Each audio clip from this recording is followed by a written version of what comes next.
Welcome to the Rhinestone Podcast, where we journey through the extraordinary lives of music's brightest stars. I'm your host, Banner Driscoll, and today we're diving into the groundbreaking career of Phil Manzanera. Phil Manzanera isn't just a guitarist, he's a sonic architect, a visionary who helped shape the sound of Roxy music and push the boundaries of rock, art, and experimentation. With his signature melodic sensibility and avant-garde edge, he wove together elements of psychedelia, Latin rhythms, and cinematic textures to create something truly unique. Whether it was his soaring leads on Out of the Blue or the hypnotic drive of Love is the Drug, his playing was always more than just notes, it was storytelling. Born to a multicultural upbringing in London and South America, Phil absorbed influences from Cuban boleros to British rock, crafting a style that was as unpredictable as it was expressive.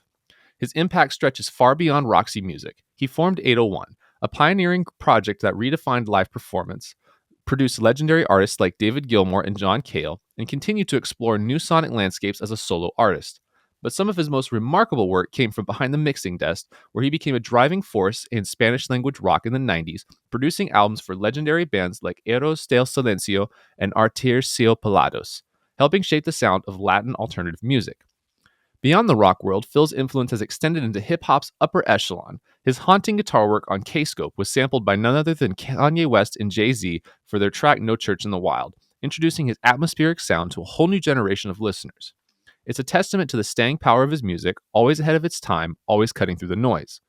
Join us as we uncover the remarkable life of Phil Manzanera, his journey through the evolution of rock, the story behind his legendary recordings, and the legacy of a guitar player who never followed the trends because he was too busy creating them. Phil Manzanera, welcome to the Rhinestone Podcast. How you doing, my friend? Very well. Thank you very much for that lovely introduction. Couldn't have said it better myself. Well, we always want to make sure our guests feel warm and welcome. And, obviously with a guest as wonderful as you, and as storied and as amazing of a stories that you have here, it's well worth it. It was easy to write. Let's just put it that way. So obviously, Phil, there's so many different places we could go with your career and what you've done and what you're doing now. However, I think I want to break it down to someone particular who I think is a very key person in your life that I don't think maybe has been explored enough. And I think I want to talk about him just a little bit with you. Who is Chris Thomas, and why is he important to your story? Chris Thomas is an amazing producer who managed to get a job, sent a letter to George Martin while he was producing the Beatles in the middle of the 60s, and asked him if he needed an assistant. And remarkably, George Martin answered and told him to come along. And so Chris, who had been studying at a music college in London, ended up as being the assistant to George Martin, so worked at Abbey Road on the Beatles stuff, and eventually ended up producing 3-4 of the Roxy albums from For Your Pleasure onwards. He produced Elton John, he produced the Sex Pistols, he produced bands like Pulp, the Lion King, all sorts of straight, Procol Harum, just tons of stuff. And basically, he was the guy who, when me as a sort of 21-year-old joined Roxy Music and started recording the second Roxy Music album, he's the guy who taught us how to record properly. And what he did, in effect, was put into practice all the things that he had learned from what I call the British School of Recording, which really took hold in the middle of the 60s at Abbey Road Studios in London with the Beatles and George Martin and all the technicians there. He passed on that tradition of how to record and make records to a young person like me and Dino, actually, both of us, and all the guys in Roxy. And so a very, very important person. When I actually first met him, it was at Air Studios in London, which was George Martin's studio he started after Abbey Road, and he was mixing Dark Side of the Moon. So, this guy is seriously impressive and seriously good. and has remained a lifelong friend of mine. And he helped actually when we were mixing the first David Gilmour album that I did, which was called On an Island. So Chris has been around my life, the whole of my life, really. So very, very important person for me. So you talked about the British school of recording that you were talking about from like George Martin and stuff like that. What does that look like as opposed to the modern like way of recording, I guess, in a certain sense? Like, um, there's so many obviously stories about George Martin and other people like that. But obviously there was so much great British music coming out from 1964 to the 80s. Really, the British invasion really didn't really stop till the 80s, if not longer. What would really led to all of what led to those producers being just so excellent?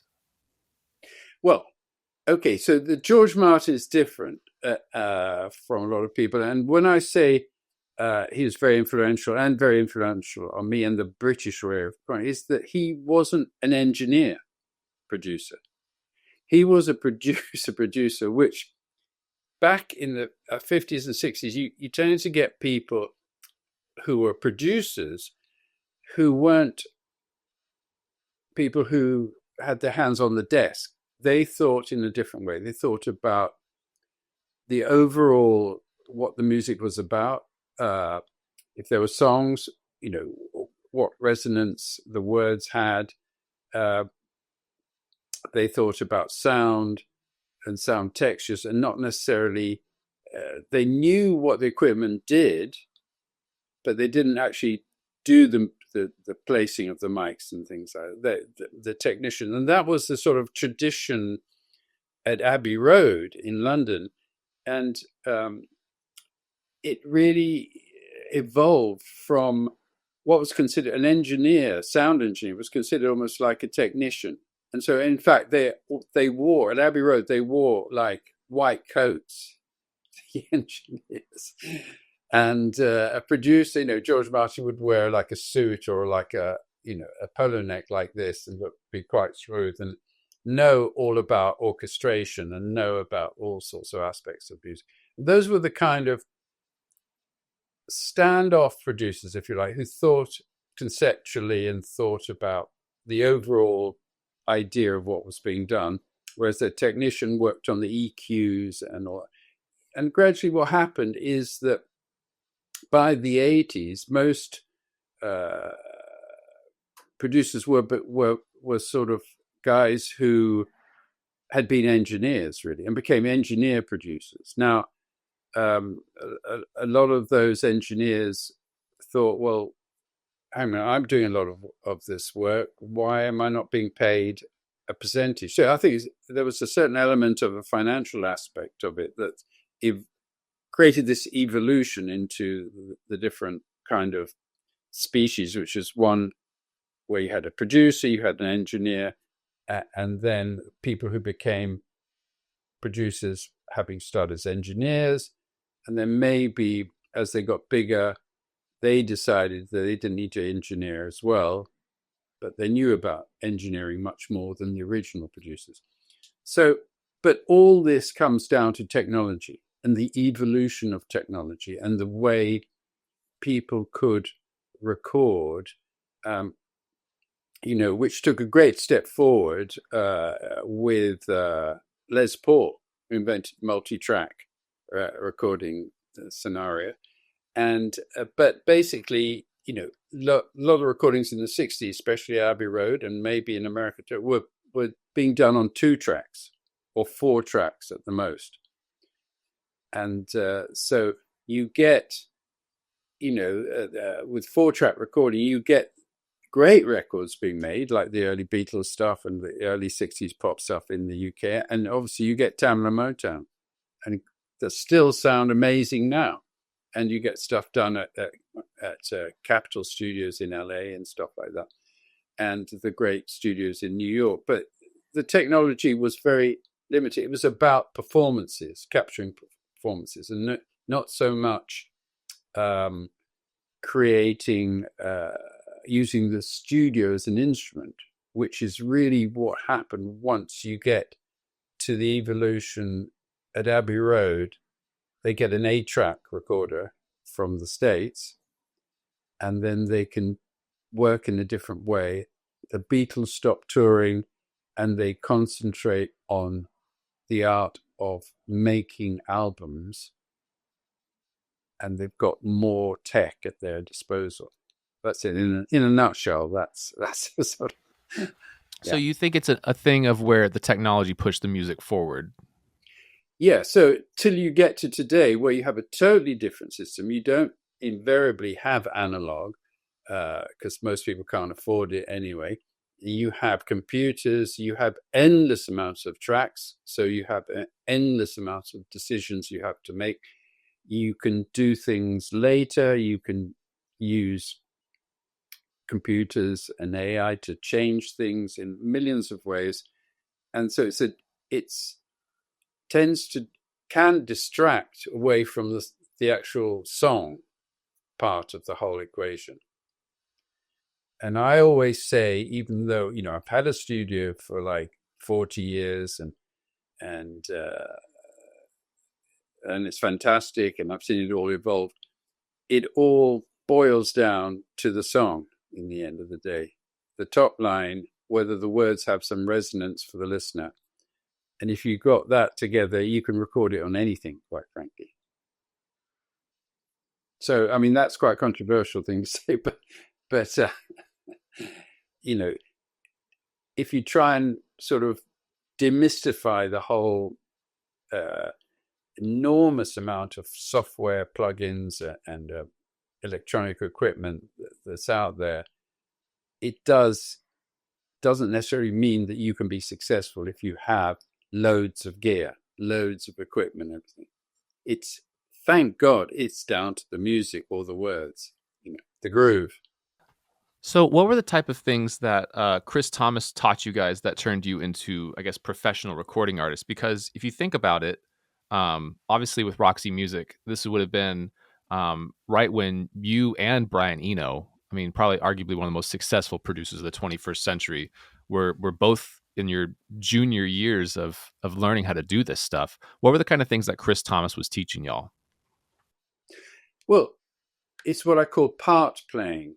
And you often talk about reggae and stuff, how things lock in together, and it's made up of little small parts when they're all put together. And I suppose if you broke that down, you could say it's about arrangement of music, how music is arranged so that each aspect of the recording doesn't encroach on the other aspect. So you don't have a blinding, like heavy guitar playing while the singer is trying to put some words across. You've got to leave space. So it's that idea of space, and that less is more, and that you're dealing with recording with a sonic range, especially if you're dealing with stereo, or mono and then into stereo. You want everything to fit in its frequency perspective from the low end to the high end. And so the parts that you play are very important. And, you can see when you listen to Beatles songs, how beautifully constructed they are. Every single part is perfect. And when you can hear outtakes, and you can hear how these records evolved because they've released all this stuff over the years, and you can see that the ideas that were coming along and were being developed were good, but they weren't quite right till you get to the ultimate George Harrison lick, the ultimate Paul McCartney bass part, the ultimate Ringo style drum, and the ultimate, rhythm guitar part for John Lennon, or the harmony and stuff like that. It became a beautiful work of art. And the producer has to know when that's right and when to stop and when to say, well, that's just perfect. So it's a bit like therein is the craft involved and the art, if you like, of the producer. And that kind of thing is what we learned from Chris Thomas. So then because obviously you also transitioned into becoming a producer there. I mean, we alluded to that you were very influential in the Spanish rock scene in the 90s, which I had no idea about until researching you. And you worked with a lot of some of the biggest artists of the 90s in Spain. Um, and what South in America. Europe and South America, yes. What in your eyes makes a good producer? And if not, maybe that might be too vague of a question.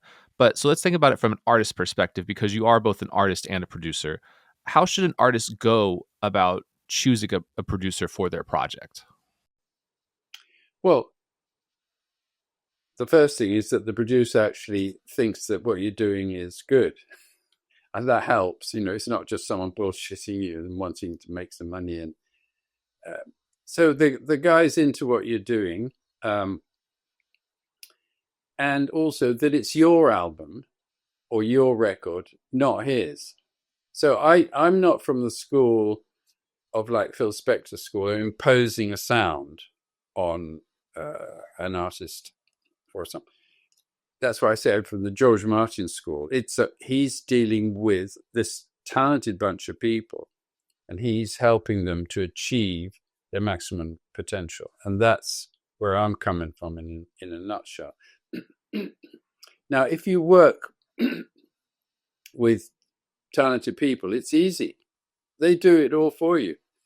You just have to sort of steer the ship in the right direction and think conceptually and just question things, but also have an alternative if they need an alternative. But most of the people I've dealt with are very talented, and they just need another pair of ears to listen to stuff and to give them confidence in what they're doing, that they are going in the right direction. And of course, especially bands and people who have only just started their career and getting into a recording studio, and it's all unfamiliar and stuff like that, creating a relaxed atmosphere, but a method of working and a timeline that will achieve the end result in the allotted budget, if you like, as well. So it's tying all these things together and knowing when to break to have a decent food and not just to just to make it fun as well. Make it fun. So obviously you've had a wide-ranging producing career. I mean, we're talking 40 plus years now. Whether it was your start with working on the second Split Ends record or the most recent David Gilmour record, your producing career has had a lot of different variables in it. What would you say are some of the biggest things that you've learned that you wish you could go tell that when maybe you as you are now could go tell that the guy producing the Split Ends record, like what advice would you give to him now that you've had all this years of wisdom ahead of you? Well, just that thing I said before, that if you get people who are talented, it's easy. The difficult thing is if people, if you're in a project and you think, oh, maybe, oh dear, maybe they're not as good as I thought, or why am I doing this? So making your choice early on about who you produce, if people come to you and say, well, maybe I'm not the right person for you. Or having said that, I recently, last year or the year before, I did an album. I was rung up and asked to do an album with Rod Stewart and Jules Holland of big band songs from the 30s with an 18-piece jazz band. And I thought, well, am I really the right person to do this? But I thought, well, hell, what could possibly go wrong? So I jumped in, and it was fascinating and fantastic to do. And it's not something that would have normally thought I was capable. So yeah, I'm still, even at my advanced age, trying to sort of get by when Jeopardy appears. and think, well, could I do this or not? No, let's just do it and see what happens. What could possibly go wrong? It was number one in England. Bizarrely, last year I think it was. It was crazy. It was crazy, and I wanted to meet Rod Stewart. I've admired him for years, since the '60s, when he had the amazing band with Jeff Beck and Ronnie Wood and stuff, and they played in the States and stuff. So and it was fun. It was great to meet him and to do it, and it was quick. I think that's the other thing. I don't like to spend months and months in a studio. I'd like it to be quick, so that involves getting the people organized, making sure everyone knows what they're doing, getting the right musicians, and then it can be done in an old-fashioned way. Really, it can be just played, so which that's great as well. But the other way of recording, I totally understand, and I do myself. The bit by bit, using Logic. I use Logic and Pro Tools and stuff on that. So, a couple follow-up questions. So, why did they choose you for that big band gig? Was there a reason? Was there someone you knew? Like, I mean, that's such a strange gig, and I mean, obviously, you're more than capable of doing it, I believe. But if you look at your resume of work, big band with Rod Stewart and Jules Holland doesn't seem like your cup of tea. Well, How did that's you what get I the call thought. for that? Actually, the guy who rang me was Jules Holland's manager, who also was David Gilmour's manager. And so I said, no, I said to him, uh, no one else can do it. Is everyone busy or something? Is that why you're ringing me? He said, Phil, can you just I said, yeah, sure, but yeah, it's unexpected, but hey, whatever. Yeah, so it is like people and things like that, and they're thinking, oh, who can I get? I've run out of all my notebook. Let's try Phil. Yeah, so it's there's all random things that happen in the music business and that you can't explain, and you end up doing something and you feel like Forrest Gump or something. How did I get here? No, that's 100% true. It's just you never, especially when you start making things and putting yourself out there, you just kind of never know what's going to happen. And that's something I've learned a lot recently is just um it just you never if you there's a really great podcast where this guy, he's the founder of CD Baby. He talks about what advice he'd give to new musicians. And the advice he gave was say yes to everything in the beginning because you just never know where it's going to go. Say yes and figure it out along the way. There's YouTube, there's I mean, there's courses, and it's one of those things where I followed that advice, and it's led me into this podcast. It led me into film scoring. It led me into sound engineering. Just weird stuff, and I can't. It's just great advice. One of the things I think that's really fascinating about you, as we talked about you being a producer, is you also were in a band with arguably one of the other most successful producers of all time, which is Brian Eno. And you got to see Brian Eno develop not only from what I've seen you affectionately call in other interviews the weirdo behind the soundboard into arguably one of the most successful producers of the 20th century. Um, what was his development like as far as a producer? Because you also worked with him on his first two solo records, and you've done various projects with him over the years. And you've worked with him past the, working with U2 and, all the great band Coldplay and stuff he's worked with. What made him different than other producers, and what was his development like into becoming this, mega house producer? Well, to a certain extent, let's go back to the kind of producer he is. Again, he's not a hands-on producer in terms of like touching all the desks, although he could do, and he knows what to do. He thinks conceptually, as I said before. He thinks about what are we doing here? Is that not working? Perhaps we should try it a totally different way. And so he sort of pulls the carpet from underneath maybe some musicians. Well, they invariably get him in because they got to a point in their career where they think, well, I'm just going to repeat the last album or something like that. So let's get Brian in, and he will come up with uh, a new method of working. You see, and that goes back to his art school training and the kind of person who taught him at art school, which was the same guy who taught, I think he's called Roy Ascott or something, who taught Pete Townsend, for instance.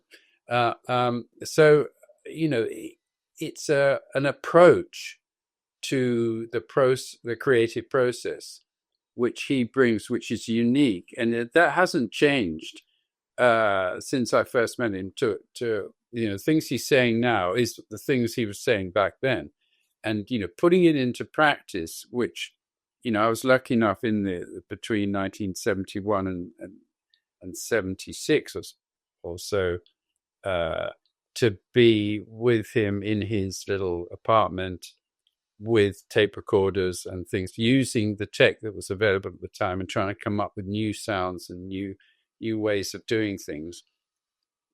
Those kind of experiments he's put into practice when it came to working with Bowie, firstly in 75, 76. And that was an evolution of all the things that we were doing at Basing Street Studios on his solo albums and things like that. And he was learning, absorbing how the modern recording studio worked in those days. Again, you're talking about the beginnings of 24-track, 2-inch recording and the limitations of it. And so, we wanted something weird, so we'd get a broomstick and take the tape way over there and make it a long distance between that and the capstan, and putting sticky tape on the capstan of the without the studio manager knowing that, because we would have been out of it. So doing all these kind of like putting nails in screws into pianos and things that were being sort of he had seen and we had all heard about in avant-garde music and systems electronic music and between the 1940s and 1960s, where there was limited amount of electronic stuff, and it was all being done in a sort of organic, what we call a Heath Robinson method, very British sort of way of looking around you and saying, well, what have we got here? Right, well, I've got a pen and I've got a bottle and I've got a piece of wood.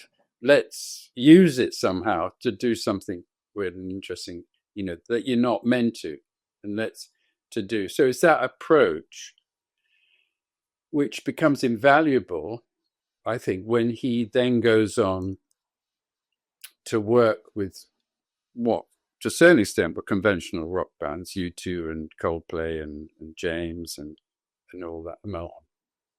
Bowie were just doing songs, if you like, but adding this other dimension to their stuff. And of course, it blew their minds, quite frankly. It changed the way they worked. And so they were very appreciative about that. And it was luckily, it was very successful because they had the tunes. And again, as I said, if you work with incredibly talented people, like they all were, and wrote great songs and great melodies and great words, then you're adding on to something and steering the ship into port very well. And he's good at that. So, speaking of Brian Eno, and one of the people that we've had on the podcast recently was Simon Phillips, who was a bandmate of yours in 801. And I had a 2-hour conversation with Simon, and Simon's got an incredibly historied career with all the great artists he's worked with.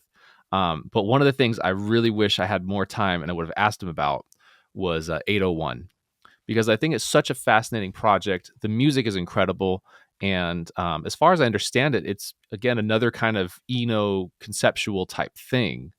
What was the groundwork for 801, and what were kind of the rules? And is the I guess the mythology is true, as people saying, like, were there just these rules? You guys knew it was just going to be like a 6-week band and that was it. I mean, was it really that I guess is are the stories true? I guess is my question.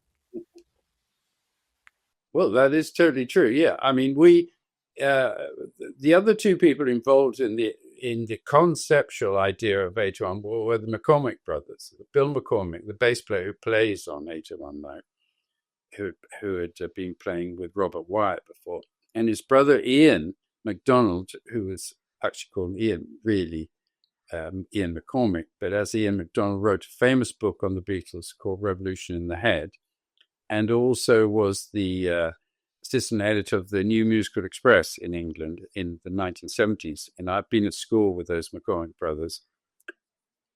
And the four of us went away to a cottage in Wales and came up with this idea for a project.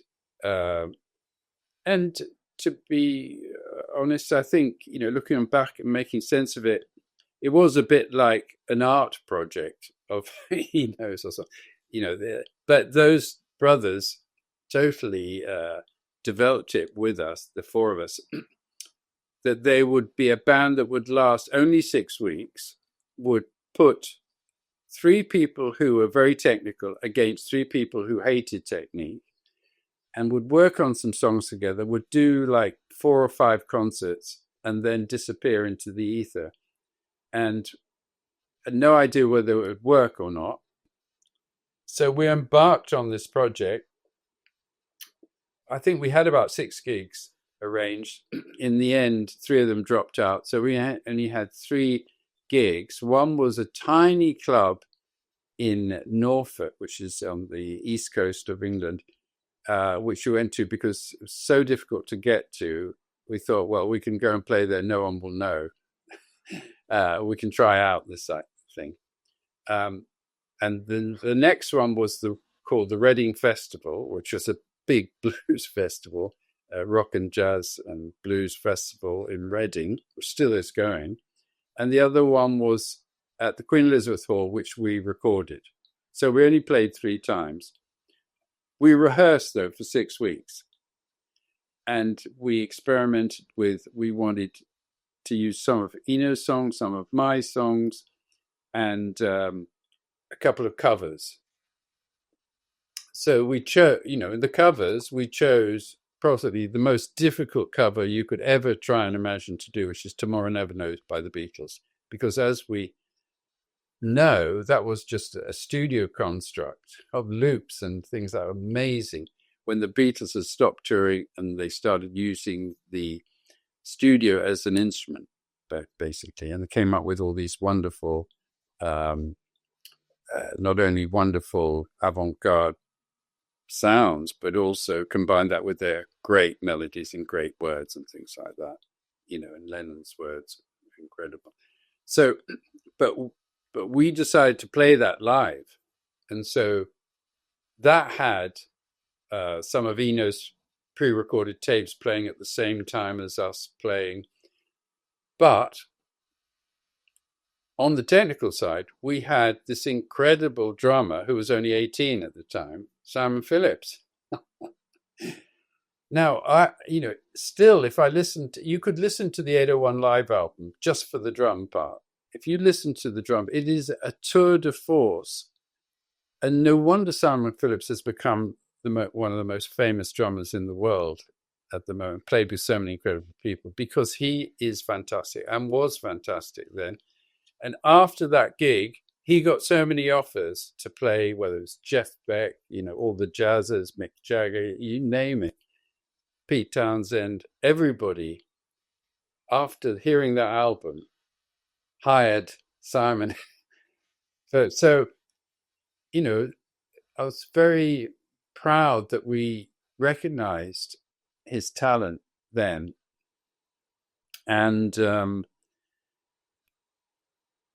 it goes, it is incidentally, we are going to bring out in 2026 the 50th anniversary version with some tracks that people have never heard of from the sound check at the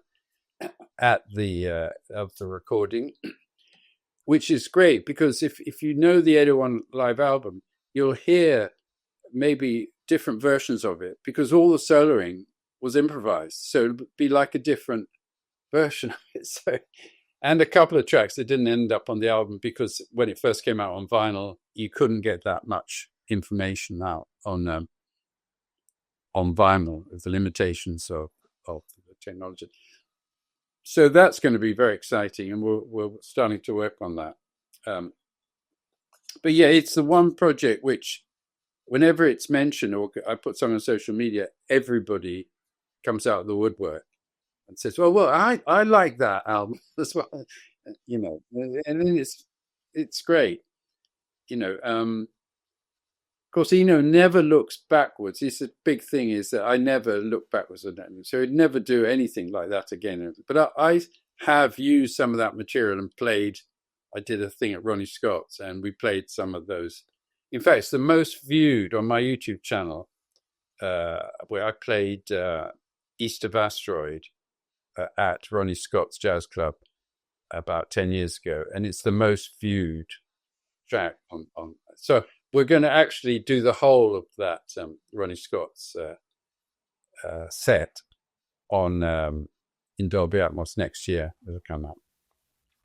Oh man! First off, cannot wait for the 50th anniversary of that. Congratulations! And yeah, I that was a very strange record because it's one where I think on first listen you go, this is okay. This is a little out there, and then little parts of it start coming back into your head, and then you're like, I guess I'll give it another shot. And then I think by the third listen, it becomes your favorite record because it is just like it's one of those records where it just grows on you. You're just like, man, there's that one part in Tomorrow Never Knows, I really like, and there's all these different.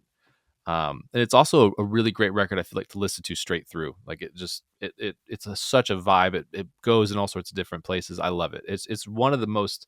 I discovered that record when I was doing research for the Simon Phillips podcast, and I just immediately became one of my most listened to records. It's such a great record.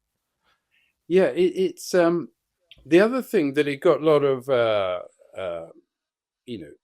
reasons why people liked it was because up until then, live albums had been recorded very much so they sounded like live albums. You'd have some mics out in the audience and everything. We just decided, you know what, let's just close mic everything. So the actual recording quality was incredible. And people hadn't heard albums like that, And so it got, that's why it still sounds like amazing. I mean, at the time we had done a Roxy live album called Viva Roxy Music, and it sounds like the live albums from that period. But I'm sure if we'd close mic'd it. So that was quite innovative, because just by happenstance, it wasn't a great conceptual thing. We thought, let's just do that. Yeah. So a couple questions I have about 801 is, I guess the main one being, like you said, you had 6 weeks of rehearsals. What do those rehearsals look like? Like what, I mean, obviously you bring in 3 trained musicians, quote unquote, versus 3 untrained musicians. That's a pretty interesting way of going about things, especially when, we were just talking about, when you choose your projects, you really want to work with talented people. I'm not saying they're not talented, but, I've been in situations where I've been one of the more talented people in the group and someone else is just not holding their own, or not as technical. So I guess, how did those rehearsals go? Well, they were challenging, yeah, and we knew they would create this tension. So here's an example. The track East of Asteroids in 13/8. It's the time. So, it's not used. He's the anti-musician. He's the anti-technical, the main person of the anti-technique people. So getting him to play his synth on the first beat of the 13/8 was very difficult. No, the wrong thing. He said, "Oh, that's why I hate technical players." It's like, so there was a lot of that, but luckily we got through it with good humor.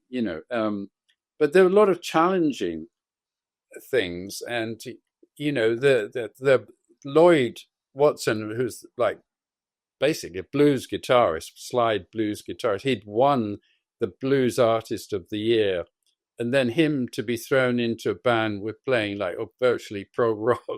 But he did incredibly well, and his little additions with his bluesy type slide and stuff like that just like added to the whole thing, and his voice as well, um, gelling with Eno's and stuff like that. Yeah, so it was challenging. We knew it was going to be challenging, and that it was an experiment to see whether those two different opposing kind of people could work together. And we had no expectations. We're doing this, and it's going to go from A to B, and then it's poof, it's going to never happen again. So, don't worry, lads. There's only 4 more weeks of this. And we did it. Island Records used to have a rehearsal room at the back of their offices in St. Peter's Square. And so we were all stuck in this little place there. But we knew we had the dates coming up, so there was no way out of it. We had to do it. But on the day to day, were you guys? I mean, how many hours a day were you guys practicing writing? I mean, were you guys just like holed up in a cabin? I mean, how did that work? No, it was a nice small little studio. St. Peter's Square is a lovely part of London. It's still there. In fact, it's just behind that little room is where Mark Knopfler has his studio now, British Grove studio. It's a lovely spot. And no, it was used by island artists as a little rehearsal space. So we did some Roxy stuff there. I did something with Steve Winwood and Stomy Yamashita, Mike Street. We did a project there, rehearsed before we played the Albert Hall and stuff like that. No, it was great, Yeah. And then how did you guys, obviously you had a little bit of success, Eno had some success. How did you guys choose Simon Phillips as a drummer? Because that seems like such a wild card, but it obviously worked out great because, obviously he's one of the most recognized drummers in the world now. But how did Simon Phillips end up on your radar? Well, because when we recorded the Roxy albums up at Air Studios, there were in the early 70s, there was a big session scene in London. So there's people going around doing sessions. They could make money from doing sessions, guitarists, drummers.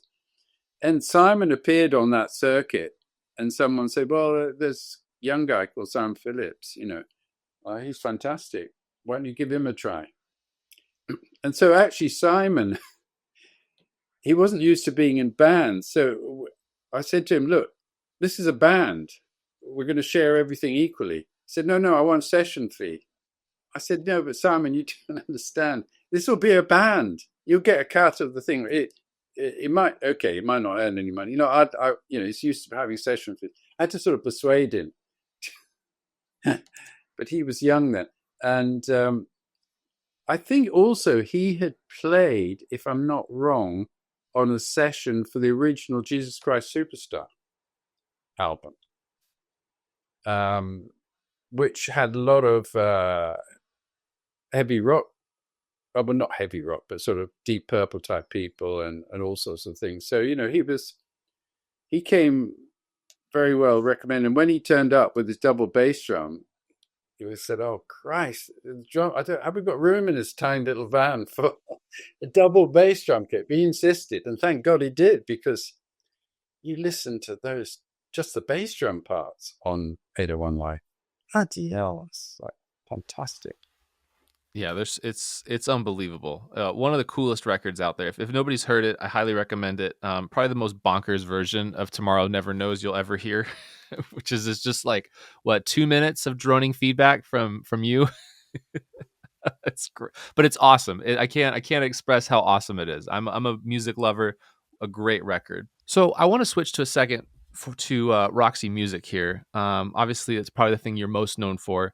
You guys have had hit records. You're in the Rock and Roll Hall of Fame. So many classic singles. "Love Is the Drug," "Avalon," more than this. This "Do the Strand," and I find Roxy music fascinating in so many different ways. But one of the things I've really found fascinating is that kind of concurrently with your guys' career in Roxy music, all of y'all were making solo albums kind of around the same time that Roxy music was around. How did y'all decide what material would go into y'all's solo careers and what material was going into Roxy music? Well, the way Roxy evolved was that, Brian Ferry, was determined to put a band together and pull together different kinds of people. But he had a set of chords that and some words, and all the other people created this sort of Roxy sound around his unique kind of voice. But after a couple of albums, he had run out of stuff, and we were on this sort of roller coaster where we had to do virtually 2 albums a year and tour and stuff. So funny enough, once Eno left, me and Andy started contributing music to it. So when it comes to, from then onwards, deciding what kind of tracks would be on Roxy albums, I would make demos at home of ideas and things like that. And then obviously there was only one singer, so you had to Brian had to like it, otherwise basically it wouldn't be a song. It'd be an instrumental, which was not not on the cards then. But what happened when people came, whether it was me, Brian, or Andy, and said, I've got this kind of thing, and if we really didn't like it, we'd just say, you know what, save it for your solo album, mate. That's fine. Yeah, it's lovely, but maybe not for Roxy. Save it for you. So there was a great sort of funny line. You could say, just keep it for your solo album. So That sounds like a big insult. it does sound like a big insult. So but the point is, if you do lots of stuff, you don't really care. You say, yeah, I will. Once people started doing solo albums, but Brian was the first person to start doing solo albums, but he was doing covers, and then he gradually integrated the stuff that wasn't used in Roxy into his solo albums. And then, Eno left and started doing a solo album. I worked with him on that. Then Andy did a solo album. So I just put my hand up and said, can I do a solo album? It's the managers. And they said, oh, yeah, just do one, go away and, yeah, do whatever you like. So I did. I started doing them. So an Ireland would put them out. They never were particularly successful. But I had great fun doing it, and I could do whatever I wanted, and there was no A&Ring of it. So I just rang up my friends who weren't in Roxy, and some of the people in Roxy who wanted to play on it, and we just had a great time doing whatever kind of music we wanted to. So it was a great outlet. So everything didn't have to revolve around the Roxy band idea, because Roxy, even though supposedly it was a band, it sort of was a band, but it was a different kind of band. It was more like, looking back on it now, it was more like an art collective because everybody immediately started doing solo albums and other things, but would come together to do something together, but then would go off and do, as it turned out, either solo albums, or I'd end up producing other people. And I continued working with Eno after he'd left, for another 3 years and stuff like that. So it was just, when you're in your 20s, you have a lot of energy and a lot of drive, and you would just want to do music. You've been given a chance to do music back then, and so you grab it with both hands. Whereas now, the way the whole paradigm of the music business is, you can just do it yourself. You don't need to go and ask permission from somebody in a multinational company. Can I make an album? you've got the computer, you can do it yourself, and you can find a way to put it out, which is great. It's also very difficult because there's thousands of other people doing it. But then it all comes back to the music again, to the song, the top line, if it's a song, or the lyrics having resonance. And it's as simple as that and as difficult as that. But thank God it is about the music. Do you do you feel that the solo albums like helped Roxy Music like keep going for as long as they did? Like I feel like I feel like the like I feel like I mean we talked about the Beatles earlier, and one of the things about the Beatles that constantly gets brought up is like how dissatisfied George Harrison was because he only had one maybe two songs on an album, and I could see that happening in a band like Roxy Music where you do have this very powerful creative force in Brian Ferry. Do you think that helped let you guys go maybe take some stress off or pressure off as far as like your creative needs as artists? Yeah, definitely. I think that is a very good point. It's like a bit like a safety valve, really. Um, but the truth is that when we did get together as Roxy, it was a lot more successful than any of the solo stuff. But the good thing about the solo stuff was that, I was into all different kinds of music. So, and that different kinds of music didn't necessarily chime with the others. So I could do that kind of music in and have an outlet for that. And because my trajectory was so different to theirs, being brought up in South America and out of the UK, whereas some of them went to art school, some of them went to university. So I had a different background, which had meant that I had a very wide musical palette to draw from, um, with my South American music side that wasn't particularly interesting for them. So I was able to do it, and that's why I brought out a box set just for Christmas of 50 years of music, and I'm trying to remember how many albums on it. I think there's quite a lot. I can't remember. I think there's 11. 11. 11 albums of solo stuff. I mean, you know, most people think, really? Wait, when did he do that? It's like, uh, and even I thought, crikey, that's a lot. Um, but yeah, it was, you know, I decided when I was 17 or 18, I want to do music for the rest of my life. You know, I want to do music. I don't necessarily need to be famous or anything. I just want to find a way to do music. And in those days, yeah, apart from if you couldn't get a contract with a record label, you couldn't make records and things. But obviously you can now. So it's all changed. But so yeah, I mean, still love doing music. That's why you know, yesterday I was doing a tribute evening raised for the Jack Bruce Music Foundation at Gibson Guitars, Gibson, and as a power trio with we played, Sunshine of Your Love, White Room, I Feel Free, with just a three piece. And as we know, you can't hide anywhere in a three piece. You got to get your shit together. So I'm still doing like crazy things. Yeah, so it's we change that. Which what's great is that I know music is good for people. It's good for them to listen to. It's good for them to learn an instrument and to play. It's very therapeutic. I'm so happy to be in music and still enjoy music, and so that has been a constant right since my mum started teaching me some guitar in Cuba in 1957.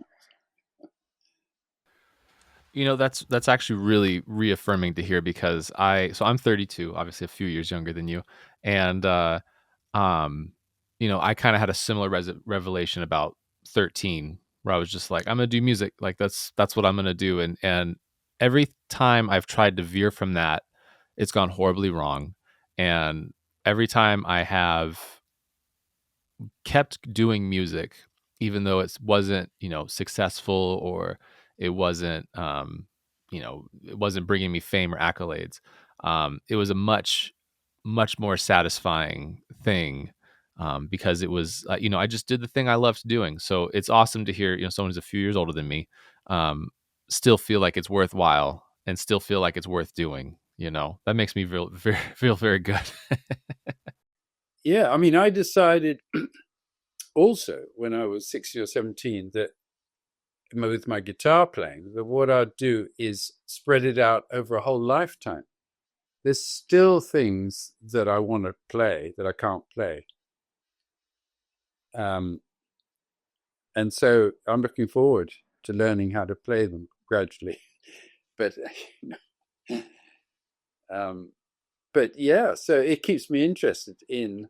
So I didn't want to go to a music college and learn how to play technically incredibly straight away. I just wanted to spread it out and see what happened. So it I guess I didn't want to play the dots. I wanted to be free. It was all about being free.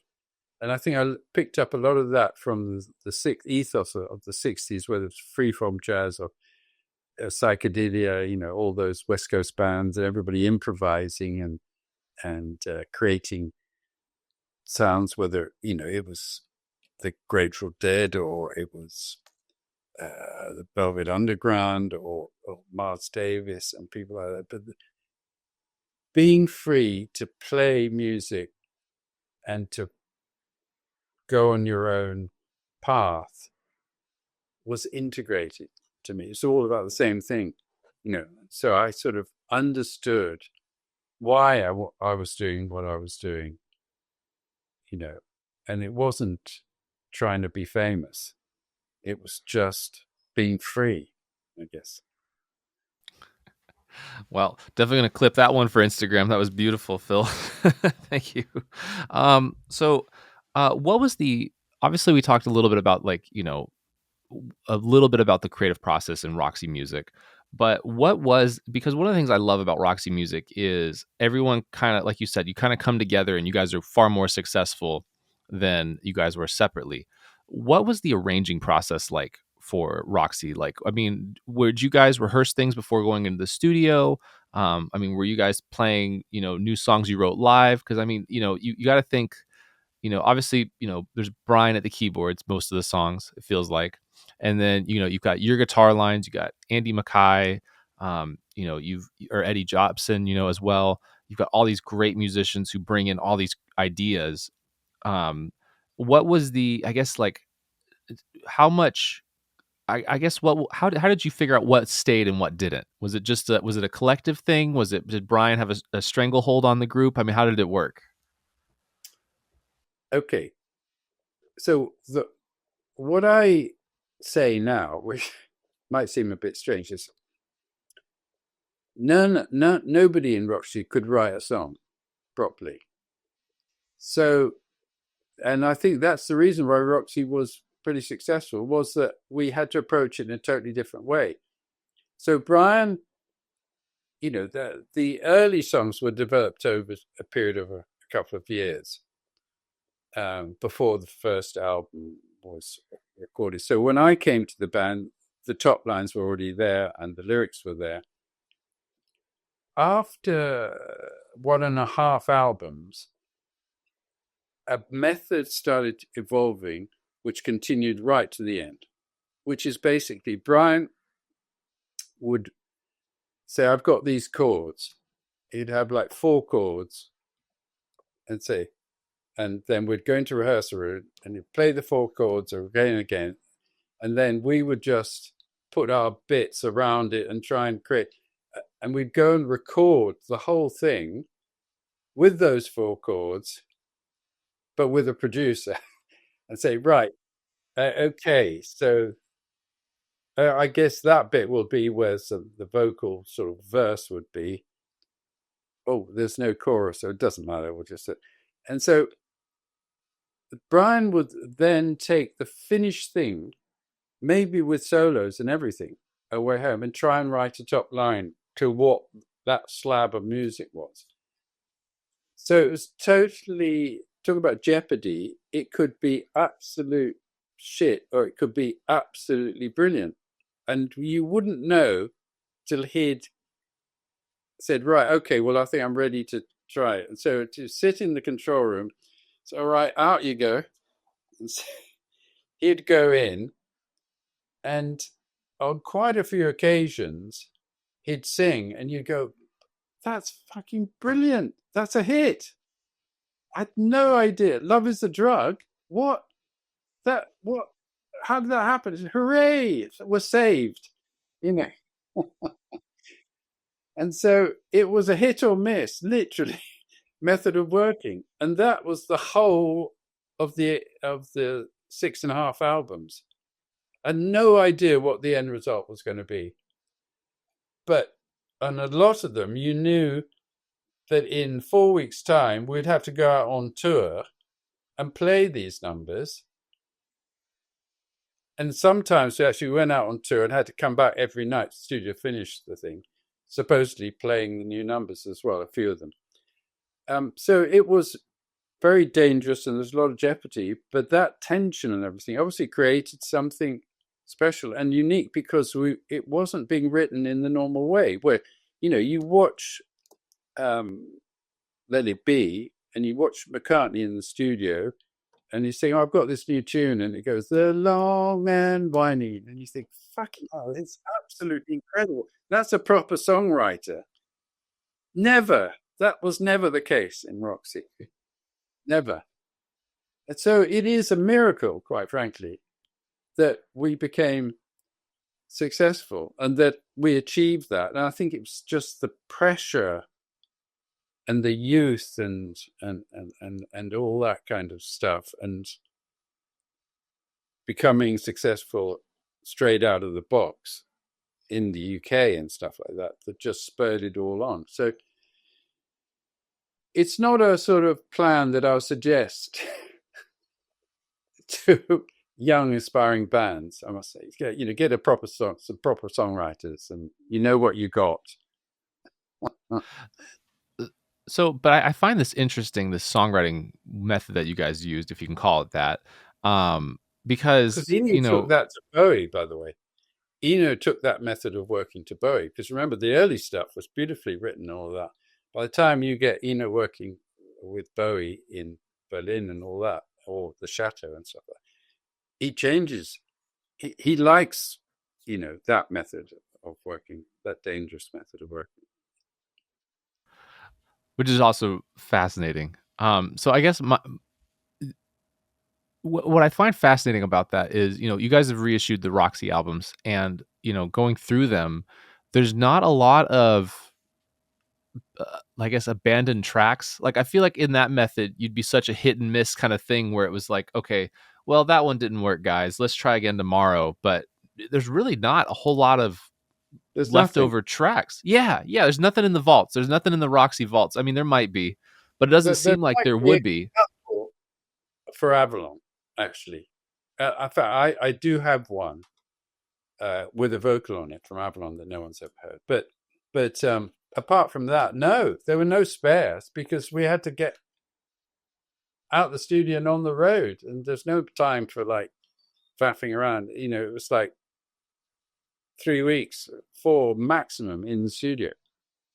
That's so crazy. That's just like, that's such a mind. But even like, okay, because even a song like, to me, because I can see it for like, Virginia Plain or Do the Strand or Love is the Drug, the early stuff. I can see the, just because they are kind of like, I heard someone kind of describe it as like circle songwriting, where you have like 2 parts, an A and a B section, and they kind of go round and round, right? Like I've heard that described for Roxy music, and it makes sense because they don't really follow a conventional, verse, chorus, bridge, chorus, out kind of thing, right? But at the same time, I mean, I really do say this. I do think More Than This is one of the best pop songs ever written. So did that evolve like in later, or was it that even at that like the Avalon phase where you guys still just well, this worked and Brian came up with a great really, really even later? Yeah, I remember. Well, actually, funny enough, I don't remember. Brett Davis was doing an interview with Bob Clearmountain about Avalon because they were doing last year. They were doing the Dolby Atmos version of Avalon, and Rhett was telling a story that I forgot. Is my guitar at the beginning, it couldn't come up with any riff or anything like that, and I was tuning my guitar and going ding dong dong ding dong. I said, "That's it. That's the riff." Totally random. Yeah, and I had no idea what the top line was going to be or what the words were going to be about at all. And we did all the music and exactly the same method. And Brian took it away and, came back with it. You know, it, at the time we thought, oh, that's pretty good, that. We didn't think it was anything particularly, it wasn't like when I heard Love is the Drug or something like that. I never heard any of that before, or Virginia Plain. But that has become a particular song that has a lot of resonance for people. It has a lot of resonance, especially in America, actually, more than virtually any of the Roxy songs. And but yeah, that was exactly the same method.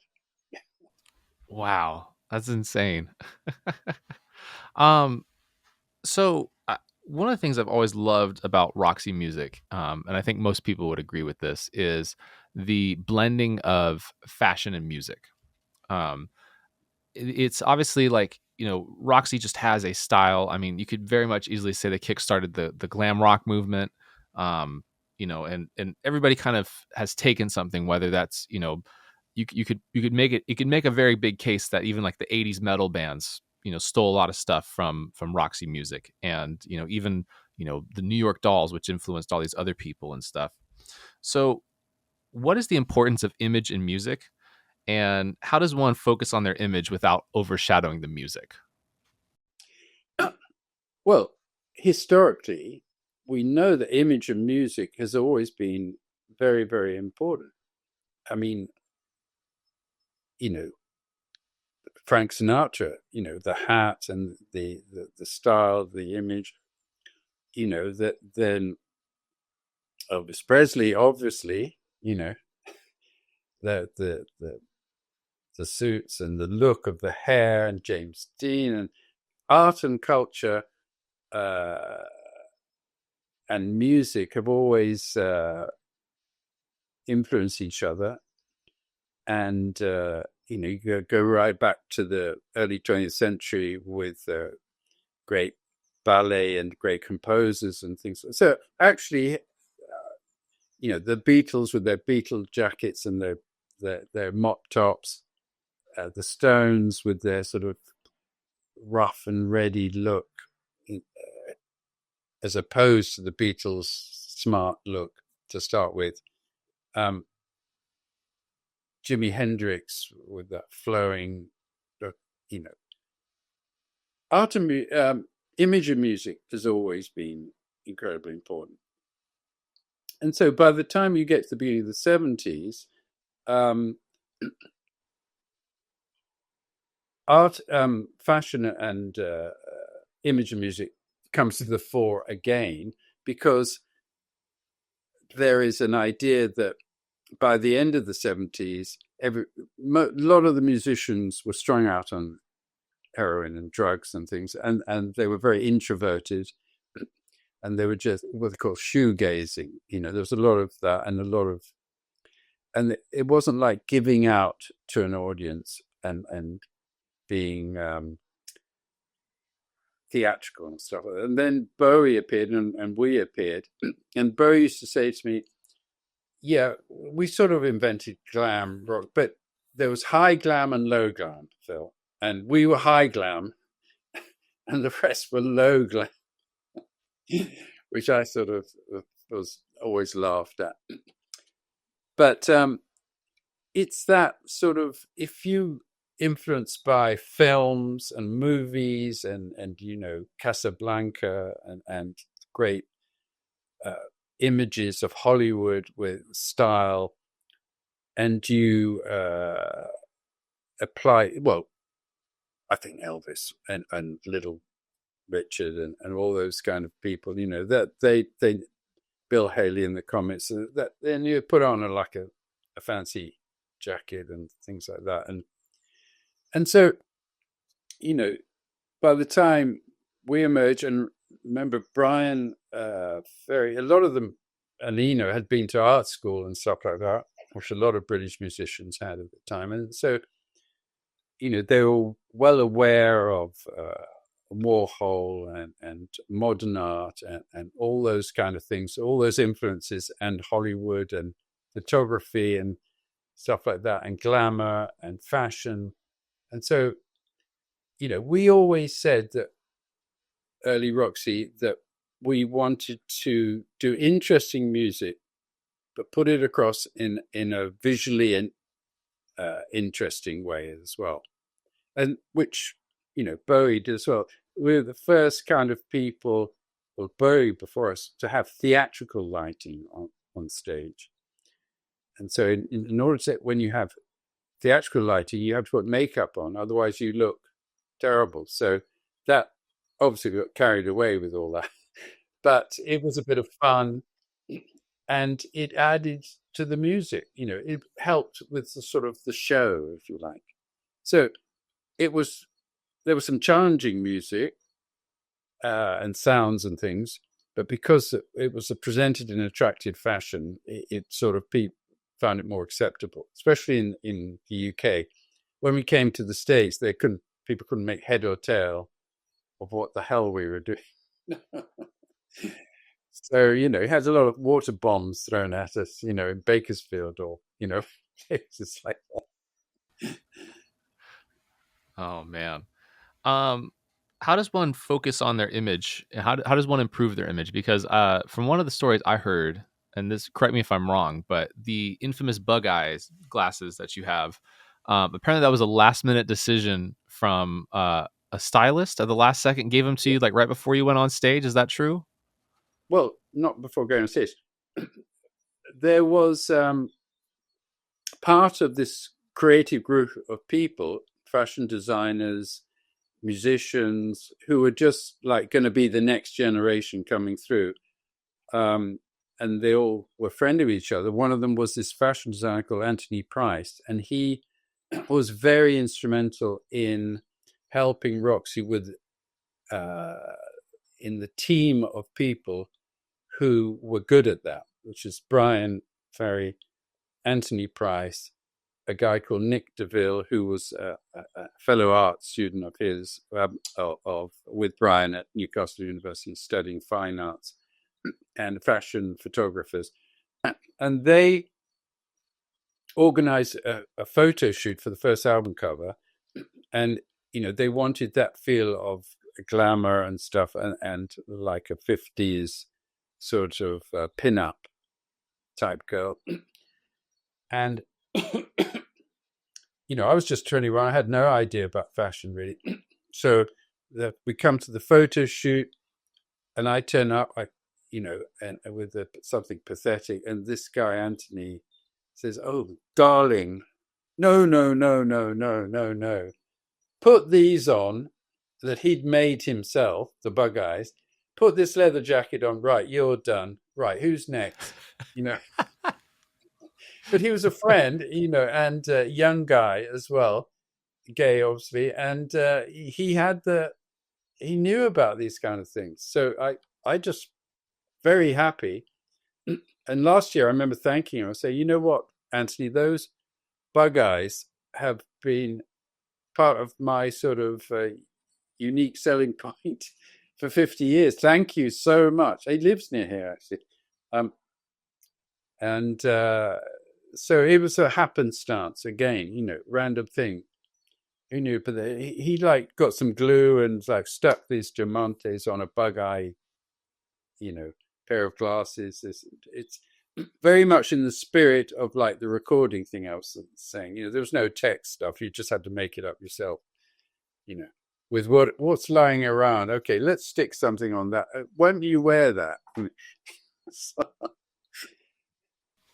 Where are those glasses now? Do you still have them? The bug-eye I do glasses? have those glasses, and actually, I did lend them to the Rock and Roll Hall of Fame, but I got them back because I thought, oh, I think I should get them back. So I've got them in my studio, and people who come and visit me in the studio, they get to wear them, and I take a picture of them. So I've got all sorts Oh, of that's so people. cool. The That's so guy from cool. Radiohead wearing it and everything. It's really good. Ed, and all sorts of people. And yeah, I'm thinking of maybe getting some made actually because it's so cool.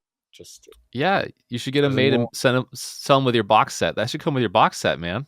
well, it should have done, but obviously the boxes come out. But maybe Yeah, yeah, next year. yeah, yeah, Watch yeah. the space. That's right. The reissue of the box set. So, one other thing about Roxy music that I've been kind of fascinated with, and maybe we've kind of glossed over this already, um, but when we talk about a lot of rock bands breaking up, um, there's always like a lot of controversy and drama and things like that. And officially, Roxy Music did never broke up. You guys just said we're taking a extended break and just kind of never got back together.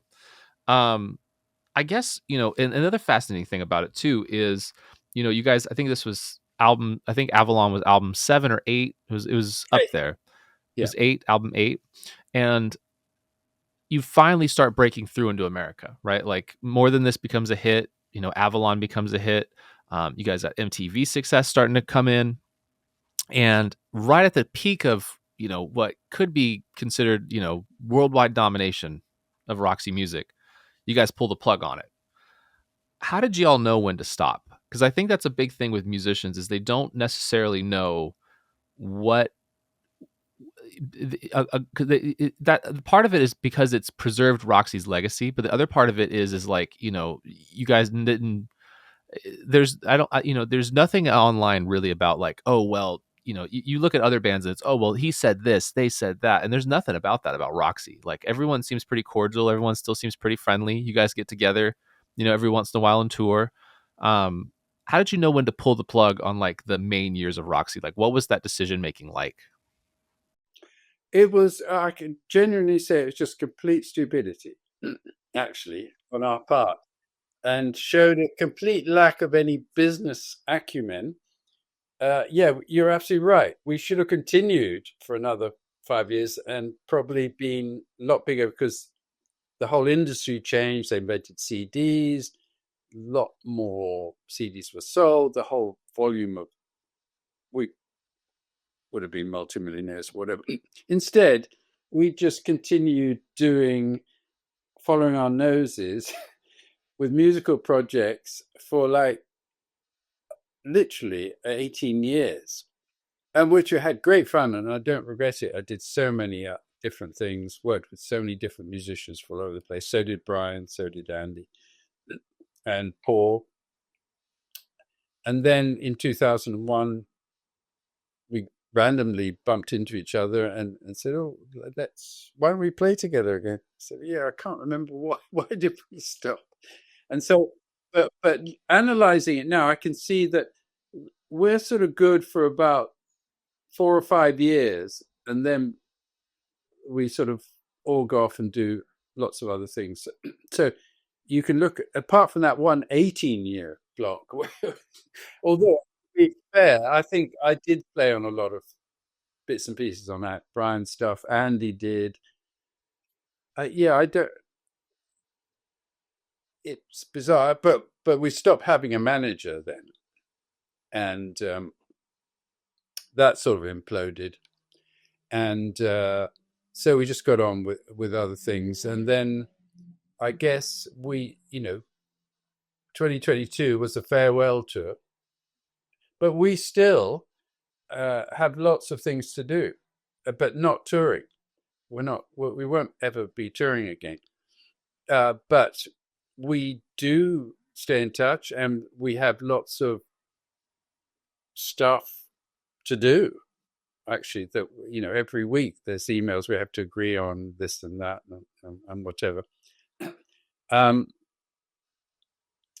but some of us are doing some stuff together, like me and Andy and Paul. We did a couple of like really strange, what I call avant rock gigs, 3 gigs last year, and we recorded a film, and it's coming out in June. And it's a kind of, I looked at my original ad to join Roxy, which, funny enough, I do have. Somebody sent me a thing of it here. This No. is the ad I answered to join Oh Roxy. man. Oh, look Now, at that. I noticed that what it says on it, I was thinking about this at these gigs, and I just had looked at it. It says, the perfect guitarist for avant rock group.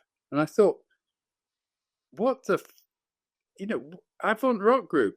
Yeah, let's go back to being an avant rock group. So we are now an avant rock group where 80% of it is improvised, but it's not jazz. And so we did these 3 concerts like that, and I thought it personally was going to be a disaster, but Andy insisted we do it, and people loved it. So we are now an avant rock group called AMPM, and we have this thing coming out in June, and we'll probably do a few gigs. Well, who knows where it's going to. We're still in business. So, so Roxy did get back together in 2001, and then a series between that and 2022, I think we did 3 or 4 tours, and we did the final thing in 2022, which was difficult to do because of the COVID residue and the health-wise, Brian wasn't terribly healthy, and so I'm not sure he did his best and acquitted himself well, but we're all getting older now, so there's a limit to what you can do.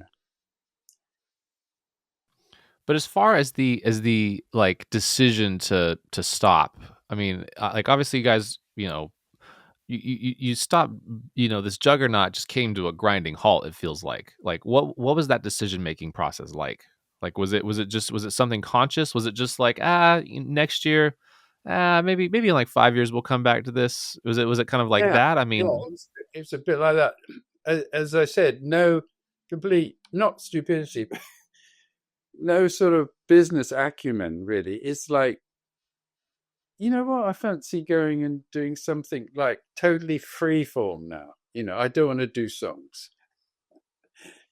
And actually, funny enough, I mean, Brian's doing a great, weird project with a girl who's like speaking, and he's doing the music, and it's coming out in March. So, I mean, it's a totally, totally different kind of thing. He's not singing on it at all.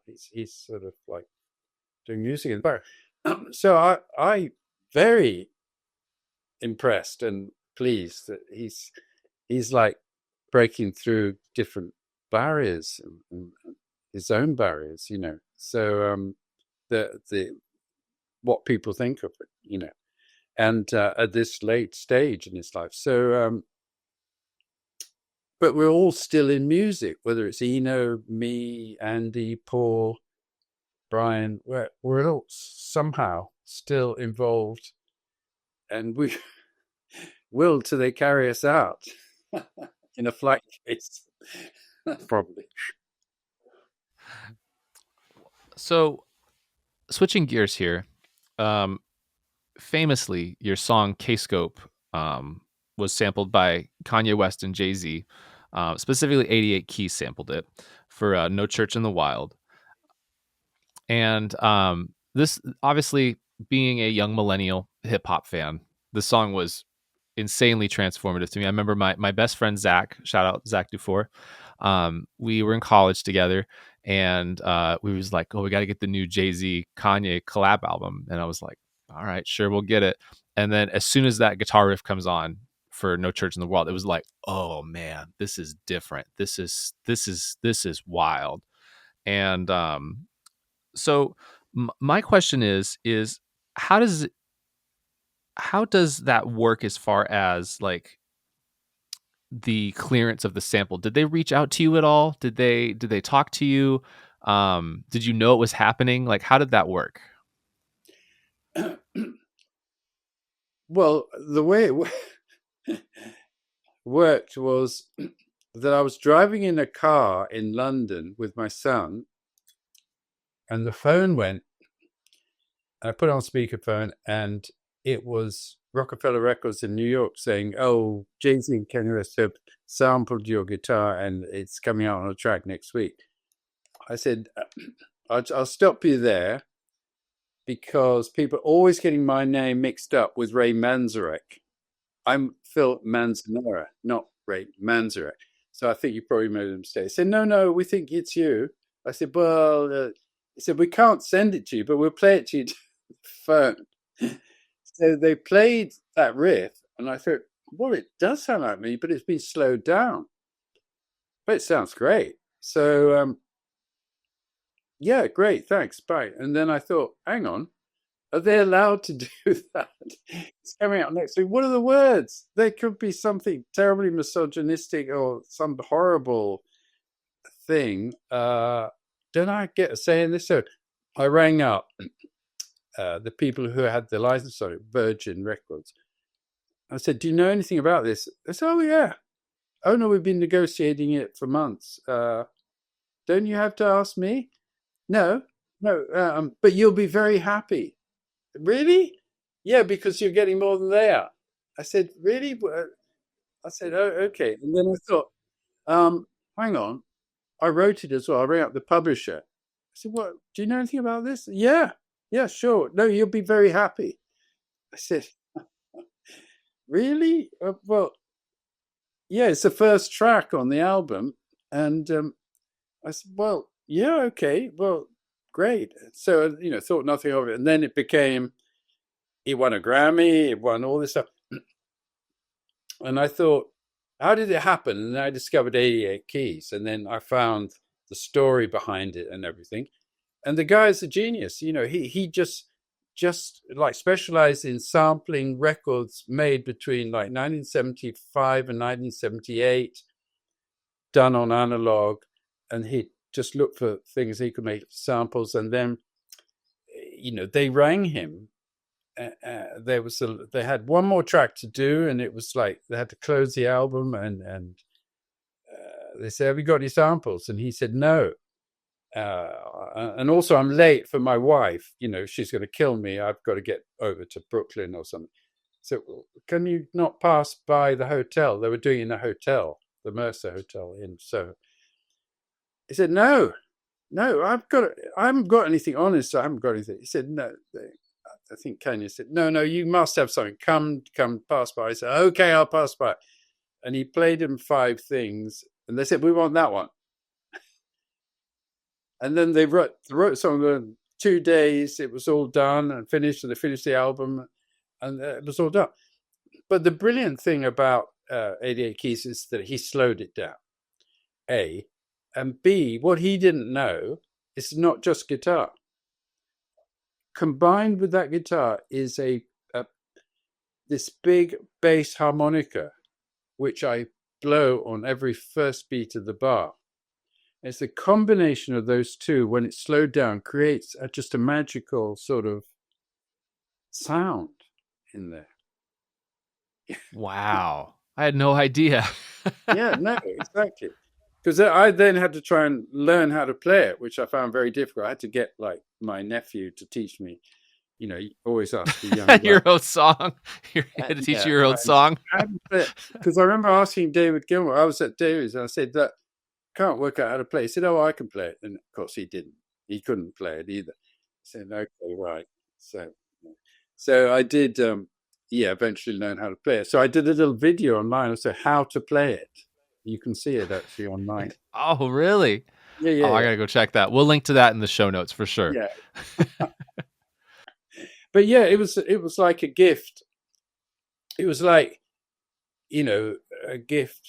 It was sort of like God saying, "Okay, you've screwed up with all the business decisions and things like that, and everything. Take that." "Oh, thanks." Out of nowhere, it came out of nowhere. it was used in car commercials, used in The Great Gatsby, Grammy. It cut just like extraordinary. It's even used bizarrely a bit of it in Gladiator 2. Yeah. Why? In Why? the trailer. It's like 10 years later. It's a gift that keeps giving, you know. But, you know, there's about 10 names on that track, but I get, you know, like a third or something of every. It's fantastic. And it was like, thank you, God, you know, it's like one of those You must have things. made a killing then if you got a third of Yeah, that track. yeah, absolutely. No, and so 88 Keys, you know, when I played with David Gilmour at Radio City, I invited 88 Keys to come. And he's a sweet guy, a lovely guy. And he came with his vinyl version of Cascote, my to the gig. But he had tweeted, "Oh, Phil Manzanera is playing Radio City." I said, "No, I'm just the session guy with Gilmour is playing, you know, and there's Crosby and Nash and all this guy. It's not my gig, you know." And he's he claims he'd never heard Pink Floyd. I don't believe that, but I mean, he didn't know who the Pink Floyd. Excuse my You're Floyd fine. was. You're fine. Yeah, but he's a lovely guy. So I gave him a big hug. Said, "You know what? You know," and luckily he gets the credit on the thing as well. So that's cool. Yeah. Now, when you originally heard the version they played to you over the phone, did you recognize it was you right away? Well, I sort of recognized it. Yeah. But it was slowed down. I said, "Oh, well, that's because if you listen to the track Cascote on the album Cascote, it's like about 4 times the speed. And it's got Simon Phillips string drums on it. Oh, really? It features Oh, our boy Simon on it? yeah. That's awesome. That's Yeah, crazy. yeah, Because I think there's a I don't know if it's a no the hi-hat's from the other sample, but there's a hi-hat in there from another sample, I think. I don't think it's from yeah. And there's Kscope. the bass drum from I think from Spooky Tooth. Yes, Spooky Tooth, that's who it is. Yeah, Yes. yeah, I think there's a it's like boom, ba boom, ba yeah. boom, ba boom, like Okay, that, great. right? But all credit to that they credited the people, and it wasn't like a sort of thing where you had to sort of. I never would have known that it was me playing if they hadn't owned up to it straight away. But in those days, I suppose litigation in America was big, so they like credited everybody where they got the samples from. You know. Oh yeah, absolutely. Especially at a record that big, like it's a massive record. I mean, I would argue probably one of the most important records of the last decade. If I think it's almost more than a decade now, but yeah, I mean it's crazy. Um, so talk to me about publishing, because obviously with you have something like that, a massive hit on arguably one of the biggest hip hop songs. I mean, this song is literally in the top five most streamed songs for both Jay-Z and Kanye. Like, which is just to show. I mean, those two of the biggest artists in the world. Um, when what does managing publishing look like for you? Especially we have all this Roxy music catalog. You've got this big sample that's become a huge staple. What advice would you give to other artists about learning about their publishing? Publishing is where the money is, and what I discovered is where the big money is in synchronization, and what's even more valuable are the trailers for films. Not necessarily getting into films, it's the trailers for films pay a lot more. I had no idea. So I've learned all about that. And that is why in record companies, the departments that deal in syncs are high priority because that is where the money is in the music. When you think about it, there's no record shops. Streaming pays a pittance to people. It's all terrible, really, for young musicians. And they, make money from gigs, but everybody knows that. So everyone's out there trying to do gigs. Everyone's probably making more from merchandising than they are from selling their records. So it's a sorry state of affairs, and it won't change until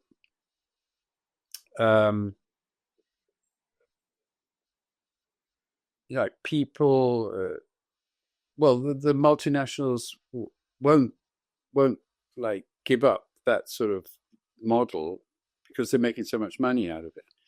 So I'm fiercely sort of independent, bring out the records ourselves and all that kind of thing. Obviously not the back stuff because that was through the multinationals and things like that. But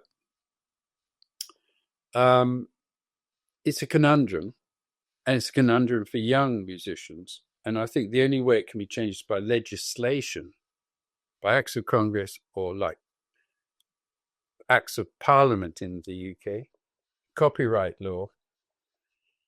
And so, there is a lot of work to be done for lawyers in the world of copyright for musicians, and not just musicians, for intellectual copyright protection for all artists, with photographers, musicians, whatever, painters, photographers. It's all about copyright. In the meantime, people who want to be musicians do it because they have that desire to make music, and they're going to do it regardless of it. But just being able to pay their rent or to have a family, have a normal kind of life. Everyone wants music. They don't want to necessarily pay for it. So, I'm happy listening to all the streamers and, and paying a certain amount, but it needs to be distributed more fairly to the creative providers, the musicians or the artists, especially young artists, otherwise it's not possible to have this incredible music. So there is this other side, which is the future of music and the conundrum of how to make it viable for young musicians to continue for the future, making music that we all enjoy. And we know, as I said, ties in with what I believe, that it's beneficial for your health, for everything, for your mental health, for your health, and just making, the background to your life happier. Music. And on that bombshell, that's my parting words. No. Well, I do agree with you. I think sync is a very powerful tool in the publishing world. We've interviewed several people who've made a lot of money from, like you said, like trailers and movies. Can pay for 2 years of your living expenses very easily. And so I think it is important. Is it something where you is it something where you meet with like a publisher? Do you have like a publisher that works for you, or do they call you when this stuff happens, or like do you meet with them? How involved are you with your publishing?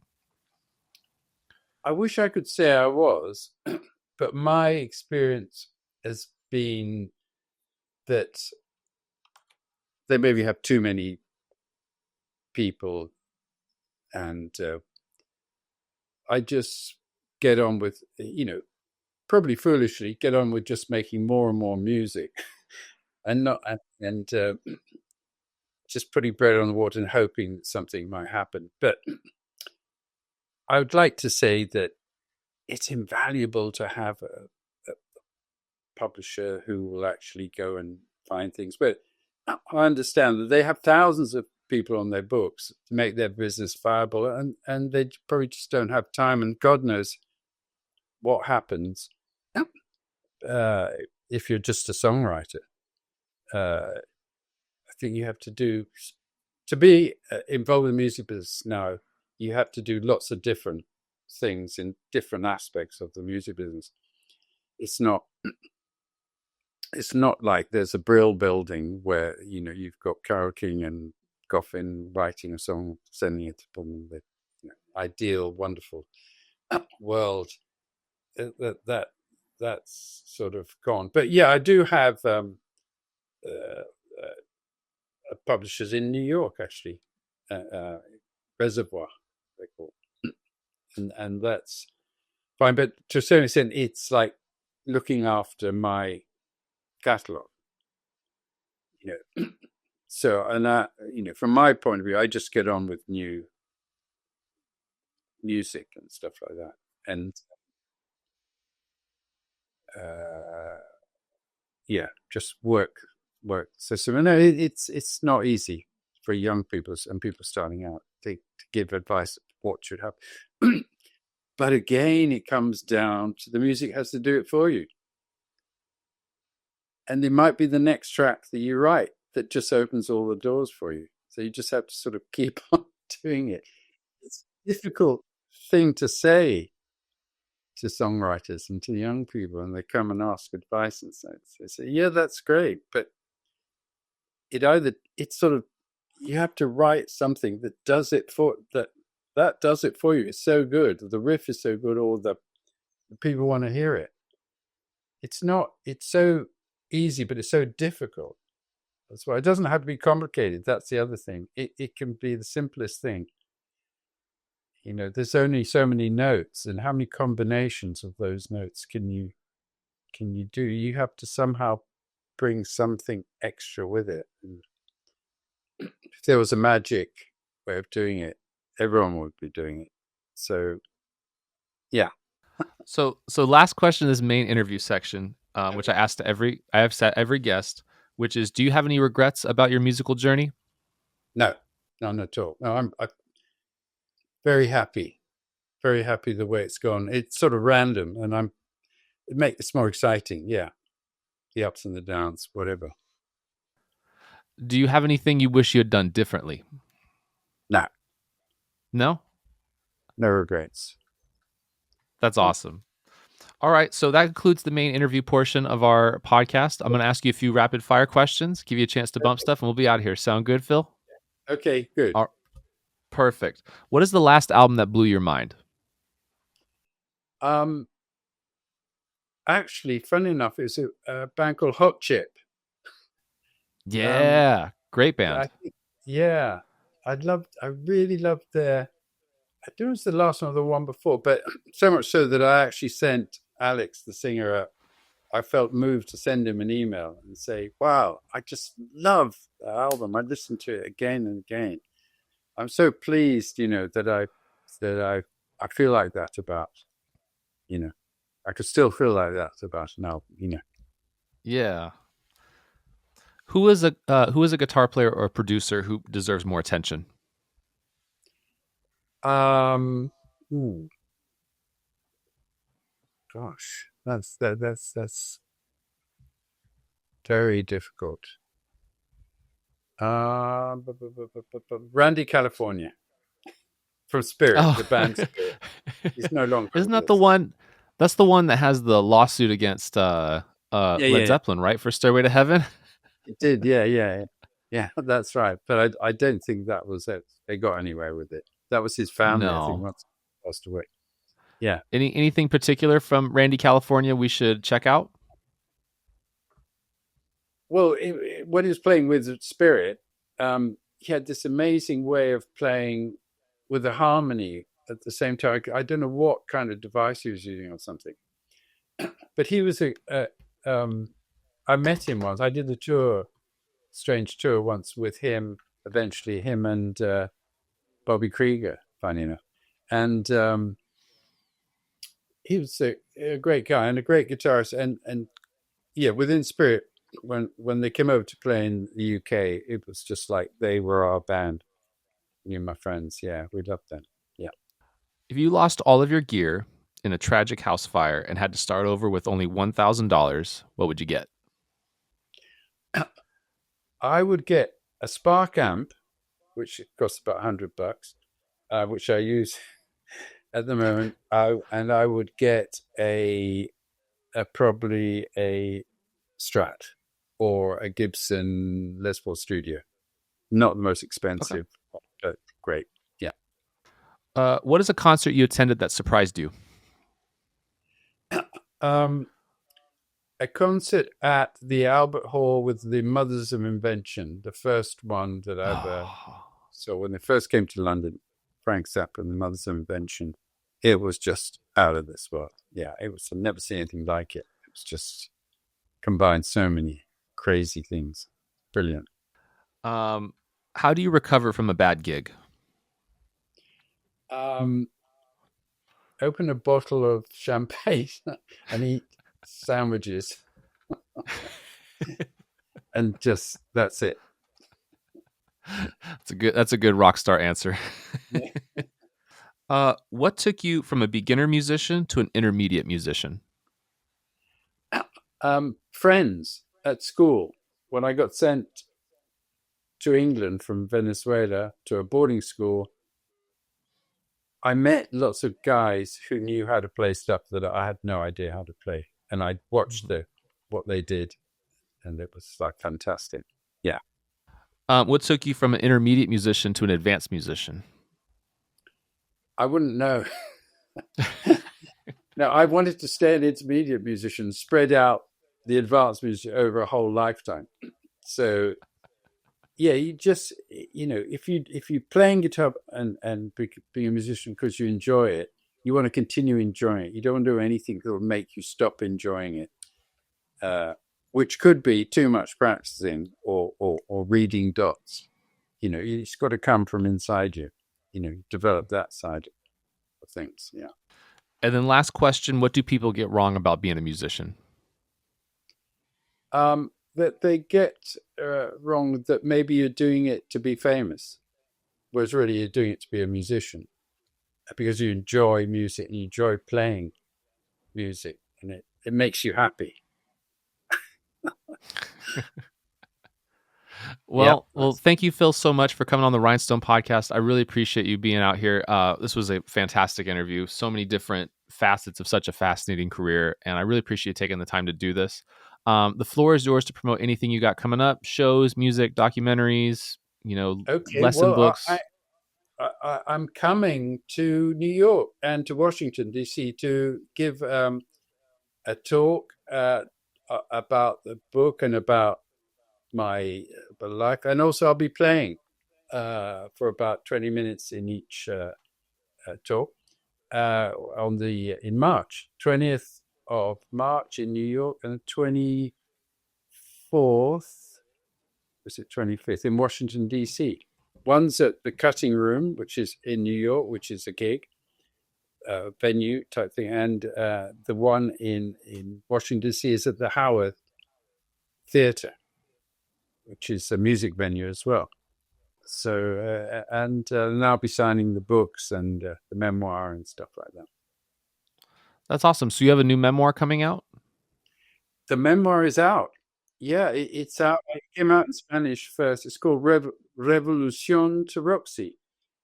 It starts in with some of my family in 1492 and ends up in 2022 at the last Roxy gig at the O2, taking in the American tour and all stuff like that. So yeah, there's a lot of anecdotes of all the people I played, the albums I've recorded, produced, and things like that. And it's self-published. Yeah, self-published. It's so didn't want anyone telling me what to write or not to write. So there's a lot of pictures in there as well, a lot of photos, 100 photos, and yeah, it's great. I brought out in Spanish first, and it came out in English in March, and I've been doing some book talks. I did one in America in Dallas actually last October, but mainly in Europe and in thing. And then we have the AMPM album with Andy McCoy and Paul Thompson coming out in June as a Blu-ray and Dolby Atmos version and a 5.1 version and double vinyl. And that is avant rock. Avant rock, yeah. And we're hoping to come and do some touring in the States in October. Oh, that'll be awesome. Do you think you'll get an Atlanta date in? If you say come to Atlanta, I'll come to Atlanta. Oh, it would be awesome. It'd be awesome to meet you in person for sure. Great. Absolutely. No, it'd be fun. And it's a fun evening. So check it out. Good. Well, again, Phil, thank you so much for showing up on the Rhinestone podcast. I really appreciate you being here. You were a wonderful guest, and hopefully we can do this again sometime. Lovely. Thanks a lot, Bana. Take care.